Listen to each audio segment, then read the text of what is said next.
Soft, fluffy, and irresistible gooey, these small batch cinnamon rolls melt into your mouth with every bite of warm spiced cinnamon sugar filling. So, small batch cinnamon rolls, that's a mouthful, are a downsized version of the classic pastry, perfect for small servings without any leftovers.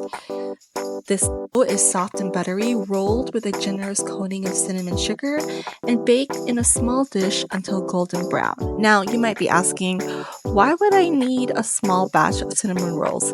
Believe it or not, some people just want a small batch to eat because, let's say, they don't have a sweet tooth or they just want something sweet for that moment. Now, I've met people like that.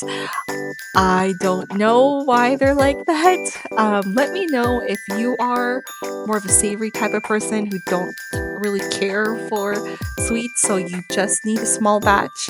Let me know in the comments. I'm curious to know how many people are out there or who are my followers on here, YouTube or Instagram, wherever you're watching this.